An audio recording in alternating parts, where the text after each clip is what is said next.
Nous allons parler de logement, logement pour les jeunes, logement pour les seniors, avec Hélène Durle-Vengeur, qui est directrice logement social et partenariat chez Procivis, dont le think tank Procivis Lab a publié un document avec pour titre 33 propositions pour accompagner les transitions intergénérationnelles. Bonjour Hélène. Bonjour Frédéric. Peut-être présenter, va vous présenter si vous le souhaitez votre parcours, puis présenter Procivis. Très bien, merci bien. Effectivement, Procivis est un réseau de promoteurs immobiliers qui exercent tous les métiers de l'immobilier. Donc, ça va de la construction neuve en accession libre, en accession sociale à la propriété. Euh, on a aussi des filiales de logement social qui gèrent un parc HLM et des filiales aussi de services à l'immobilier avec toutes les activités, gestion, syndic, transactions. Donc, on couvre tous les spectres du logement. Et ces coopératives, qui sont nos têtes de pont, déploient aussi des missions sociales en direction des propriétaires occupants pour les aider à réhabiliter, notamment énergétiquement, leur logement. Donc, on D'accord. a un positionnement un peu à part dans le secteur du logement. Et c'est pour ça que le terme réseau est un peu différent d'autres secteurs du secteur. Voilà, on n'est pas un groupe, on est un réseau. Tout à fait. Le document a été publié par un think tank, Procivis Lab. Pourquoi déjà, pour présenter peut-être le lab et puis pourquoi l'avoir créé? Donc, le lab a été créé il y a déjà plus de 2 ans avec l'objectif d'être un peu producteur de sens dans le secteur du logement, essayer de sentir les nouvelles tendances, être un peu en prospectif et pas forcément subir les tendances. Et donc, on a eu déjà plusieurs sessions. Donc, on a produit un document très riche sur les copropriétés et la gestion des copropriétés. D'ailleurs, à l'issue de ces travaux, on a créé le label CaliSR, justement pour avoir une gestion responsable des copropriétés. On a fait un deuxième document sur la zéro artificialisation nette qui préoccupe beaucoup les acteurs du logement. Et ça a permis de communiquer auprès des élus justement sur comment gérer la problématique de loger de plus en plus de ménages tout en respectant la planète.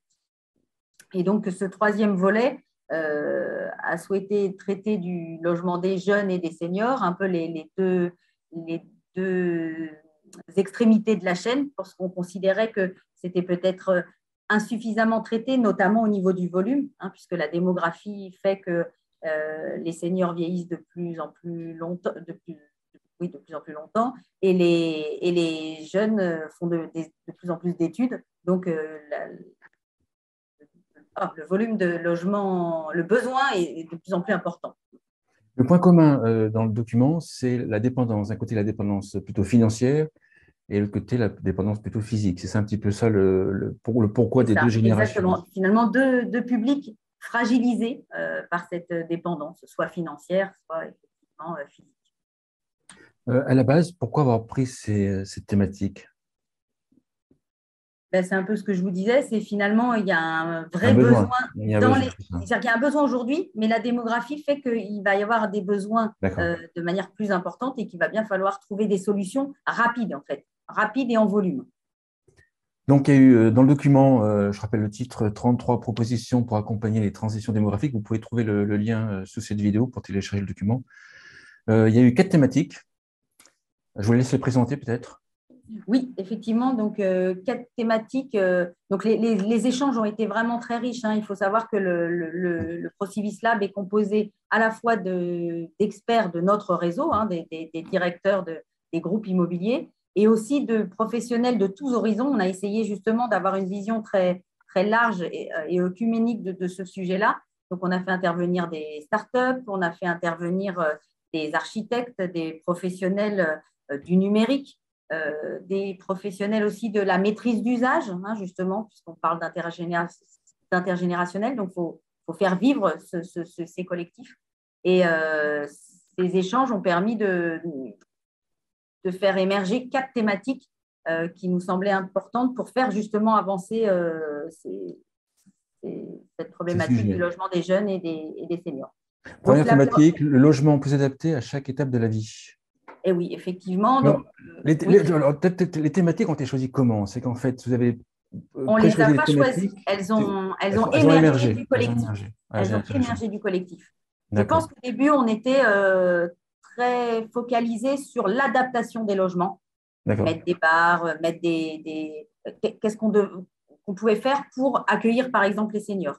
Et on s'est rendu compte que adapter un logement, ça ne répondait pas forcément à tous les ménages et Bien qu'il sûr. fallait avoir une vision beaucoup plus large de ce qu'était le logement du senior et pour qu'il se sente chez soi. Donc, première thématique, des logements adaptés, plus adaptés à chaque étape de la vie.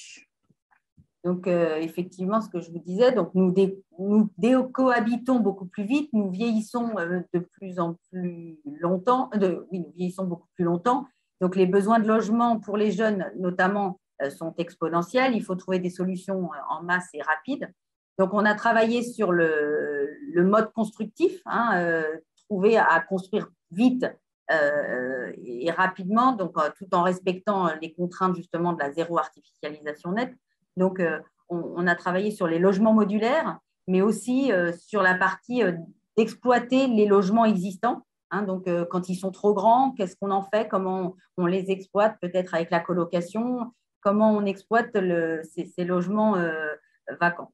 Et on a aussi travaillé à l'adaptation des logements, bien évidemment. On s'est rendu compte que parfois, l'adaptation des logements, ce n'était pas forcément des gros travaux. Il y a toujours ces questions de passer de la baignoire à la douche, mais il y a aussi des fois des petites astuces qui permettent de faciliter la vie. Et c'était ça qu'il faut diffuser au plus grand nombre.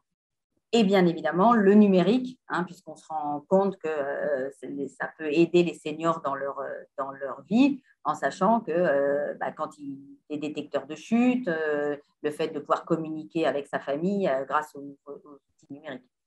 Même si on a vu que ça ne suffisait pas. Voilà. Dans ce premier axe, il y a un point qui m'a interpellé, que j'avais jamais, auquel j'avais jamais pensé.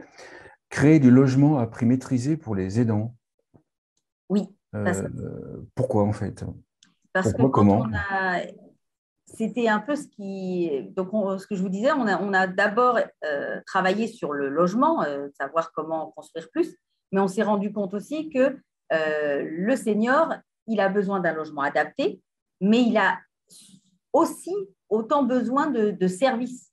Et ce service, il lui est apporté, même si on peut trouver des astuces et trouver un certain nombre d'ingénierie pour que ça lui arrive le plus facilement possible, il a quand même à un moment donné besoin d'aide et de personnel en fait qui vient l'aider dans son quotidien. Et ce personnel-là, il faut bien le loger. Parce que s'il D'accord. ne peut Ah, pas d'accord. venir jusqu'au ménage, jusqu'aux seniors, eh ben, il y a des vraies problématiques d'accompagnement de ces seniors par les aidants. Oui, oui, les aidants généralement ont des salaires qui sont un peu plus, enfin, inférieurs à la moyenne, donc il faut bien loger ces personnes proches des seniors, c'est ça l'idée.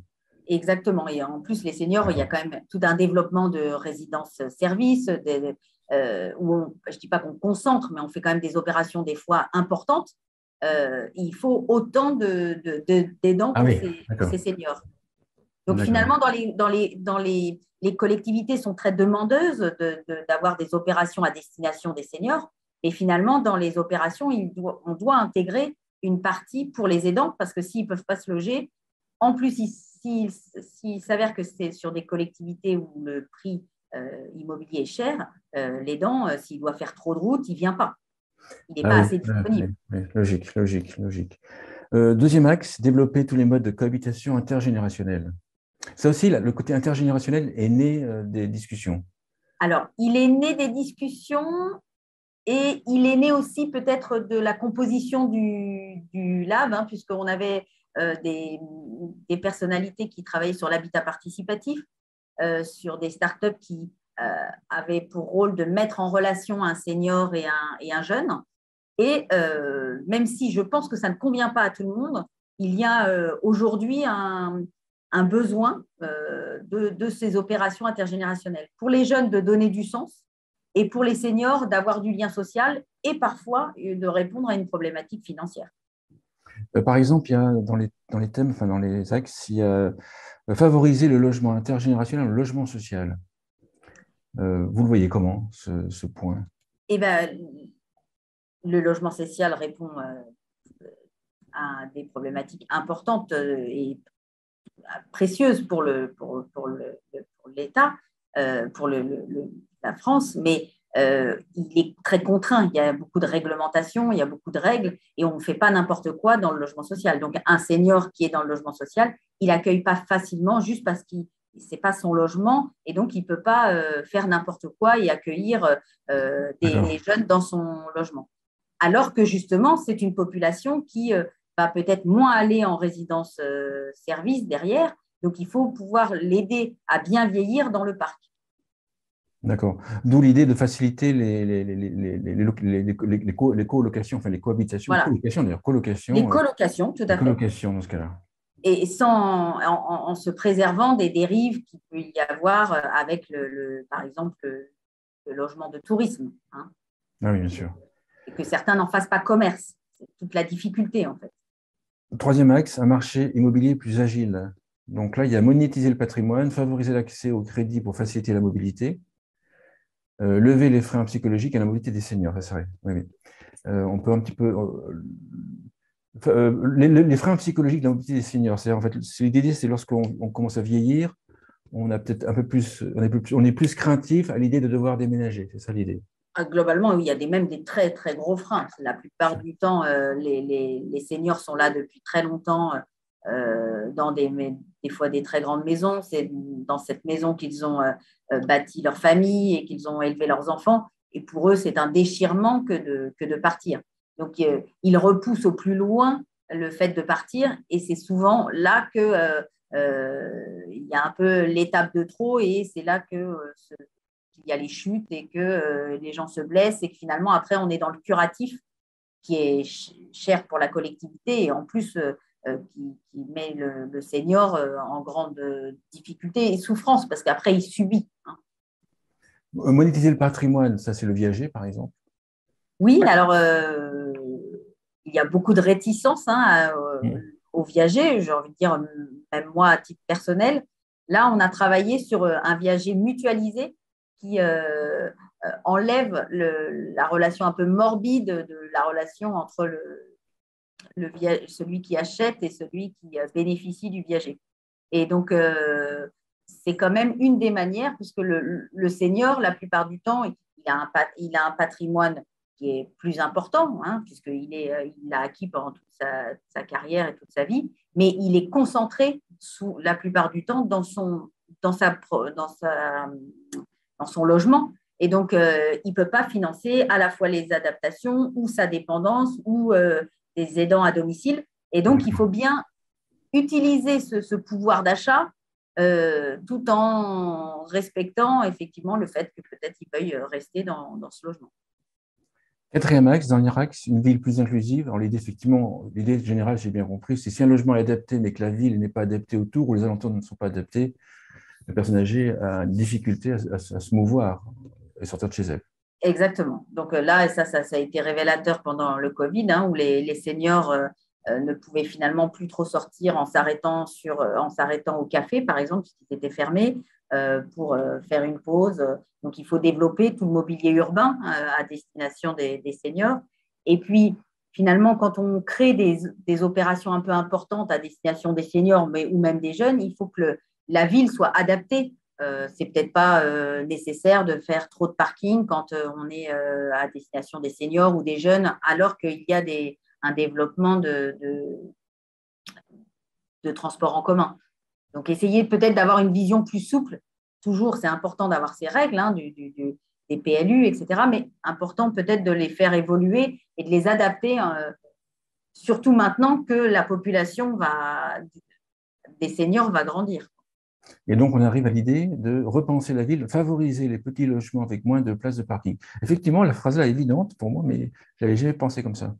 Effectivement, moins de logements, enfin, plus petits logements, parce que les personnes âgées, évidemment, elles sont plus que deux, à peu près plus qu'une seule personne dans le logement. Donc, voilà pourquoi. Et puis ensuite, moins de places de parking, parce qu'ils ont moins de voitures au bout d'un moment. C'est ça. Et en sachant que des petits logements, mais les seniors ont tendance à vouloir des T3 et pas que des T2 ou des studios. C'est ça. Donc, il faut répondre vraiment à la demande et peut-être pas avoir une vision trop standard des besoins, quoi. Dire, vous passez de votre grande maison au petit T2 et vous ne pouvez pas accueillir vos enfants et vos petits-enfants. La question qui me vient, la suite de ce document, ça va déboucher sur quoi chez Procivis? Eh bien, on va en faire la promotion pour échanger avec les élus, les collectivités locales, mais aussi avec les gestionnaires, le monde associatif, avec lesquels on souhaite nouer des partenariats pour que nous aussi, on puisse s'investir plus largement sur ce segment-là, puisque je pense qu'on a encore plein de développement à faire pour répondre aux jeunes et aux seniors. Une conclusion à l'émission? Eh bien, ça a été un moment très riche de ces travaux, très riches. On y a mis beaucoup d'expertise de tous ordres, c'est ce que je vous disais, à la fois numérique, start-up, promotion immobilière, immobilier, technique, architecture. Et finalement, on y a mis aussi beaucoup de personnel parce que c'est des choses qui nous touchent soit pour nos enfants, soit pour nos parents. Et donc, ça a été vraiment des moments riches et presque intimes pour construire ce document. Super, merci Hélène. Hélène Durle-Vengeur, je rappelle que vous êtes directrice logement social et partenariat chez Procivis. Merci beaucoup. Merci beaucoup Frédéric.